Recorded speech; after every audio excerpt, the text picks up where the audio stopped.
Hi all welcome to NITI சுவை விருந்து. இன்னைக்கு ஒரு சூப்பரான ஸ்வீட் ரெசிபி தாங்க பார்க்க போகிறோம். அதுவும் எல்லாத்துக்கும் பிடிச்சமான நம்ம ட்ரெடிஷ்னல் செட்டிநாட்டு பால் கொழுக்கட்டை தாங்க. இது குட்டி குழந்தைங்கலேருந்து பெரியவங்க வரைக்குமே ரொம்ப விரும்பி சாப்பிடக்கூடிய ஒரு ஸ்வீட் தான். இது எல்லா விதமான ஃபெஸ்டிவலுக்குமே நம்ம பிரசாதமாக கூட இதை நம்ம செய்யலாங்க. இது எப்படி பண்ணுறதுன்னு குயிக்காக ஒரு வீடியோவில் பார்த்துடலாம் வாங்க. நம்ம ஃபஸ்ட்டு பால் கொழுக்கட்டை பண்ணுறதுக்கு நம்ம கொழுக்கட்டை மாவு ரெடி பண்ணணும். அதுக்கு நான் தண்ணி வந்து ஒரு 5 to 10 minutes கொதிக்க வச்சு நான் எடுத்து வச்சுக்கிறேன்.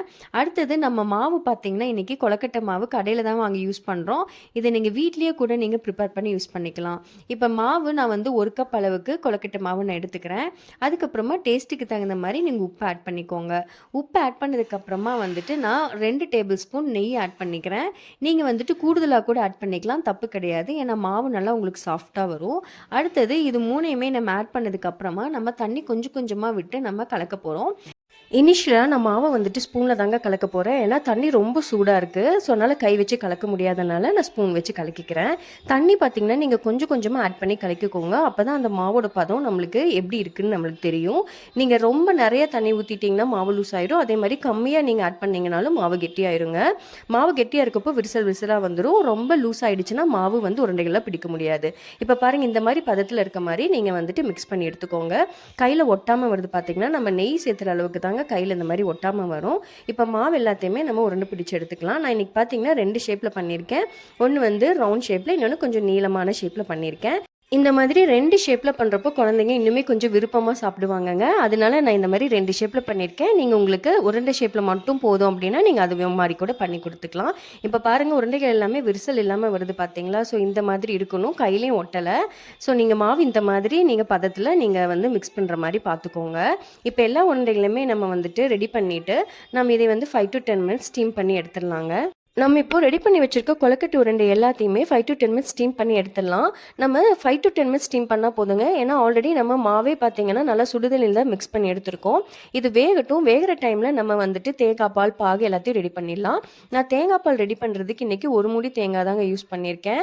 அதுவும் பார்த்திங்கன்னா ஃபஸ்ட்டு நான் எடுக்கிற தேங்காய் பாலை தனியாக எடுத்து வச்சுக்க போகிறேன். நான் கடைசியில் தான் யூஸ் பண்ண போகிறேன். நம்ம 2வது பாலை தான் வந்துட்டு இனிஷியலாக நம்ம வந்து பால் கொழுக்கட்டையில் ஆட் பண்ண போகிறோம். ஸோ இது எதனாலனா பால் வந்து திரிஞ்சிடும். நம்ம திக்காக இருக்கிற தேங்காய் பால் யூஸ் பண்ணுறப்போ பால் வந்துட்டு திரியிருக்க சான்சஸ் இருக்குது. இப்போ பாருங்கள், கொழுக்கட்டை ரெடி ஆயிடுச்சு. அடுத்தது நம்ம வந்து பாகு ரெடி பண்ணிடலாம். அதுக்கு நான் வந்து வெல்லம் தான் ஆட் பண்ணியிருக்கேன். வெல்லத்து கூட நீங்கள் தண்ணியும் ஆட் பண்ணிக்கோங்க. அது நல்லா கரைஞ்சி வர வரைக்கும் ஒரு 5 minutes விட்டுருங்க. இது நீங்கள் வந்து உங்களோட டேஸ்ட்டுக்கு தகுந்த மாதிரி கூட்டியோ குறைச்சோ நீங்கள் ஆட் பண்ணிக்கலாம். இப்போ பாருங்கள், நல்லா கரைஞ்சி வந்துருச்சு வெல்லம். ஒரு 5 minutes விட்டுட்டிங்கன்னா பாகு ரெடி ஆயிருங்க. பாகு ரெடி ஆனதுக்கப்புறமா நம்ம வந்து பேனில் வந்துட்டு நம்ம பால் ஆட் பண்ணிக்க போகிறோம். நான் இன்றைக்கி பார்த்திங்கன்னா 1/2 லிட்டர் பால் தாங்க நான் ஆட் பண்ணுறேன். ஏன்னா இன்றைக்கி எல்லாமே லிக்விடியாக நம்ம யூஸ் பண்ண போகிறோம். தேங்காய் பால், அதுக்கப்புறம் பாகு, அது ரொம்ப தண்ணி மாதிரி ஆகிடும். ஸோ அதனால் 1/2 லிட்டர் பால் தான் நான் யூஸ் பண்ணியிருக்கேன். அடுத்தது நம்ம ரெடி பண்ணி வச்சுருக்க கொழுக்கட்டை எல்லாத்தையுமே நம்ம ஆட் பண்ணிடலாம். இது ஆட் பண்ணதுக்கப்புறமா நான் சொன்னேன் இல்லைங்களா, 2வது பால் தேங்காய் பாலை வந்துட்டு நம்ம ஆட் பண்ண போகிறோம். அடுத்தது பாகையும் ஆட் பண்ண போகிறேன்.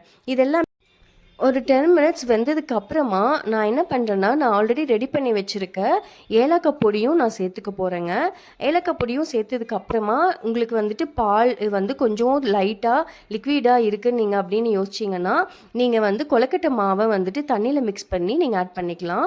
இதை ஆட் பண்ணிங்கன்னா கொஞ்சம் உங்களுக்கு வந்து லிக்விடியாக இருக்காது, கொஞ்சம் திக்காகும். எனக்கு இன்றைக்கி வந்து திக்காக வேணும், அதனால நான் கொஞ்சம் மாவு ஆட் பண்ணியிருக்கேன். இது ஆப்ஷனல் தான். நீங்கள் வேணும்னா நீங்கள் ஆட் பண்ணிக்கலாம், இல்லைன்னா விட்டுடலாம். இப்போ நான் வந்துட்டு தேங்காய் பால் நான் ஃபஸ்ட் எடுத்தோம் இல்லைங்களா, அதை நான் ஆட் பண்ணியிருக்கேன். எப்படி வந்து ஆட் பண்ணியிருக்கேன்னா, நான் வந்துட்டு அடுப்பை ஆஃப் பண்ணிவிட்டு அதுக்கப்புறமா தாங்க ஆட் பண்ணியிருக்கேன், இல்லைன்னா பால் திரிஞ்சிரும். ஸோ அதனால் கடைசியாக நீங்கள் ஆட் பண்ணிக்கோங்க.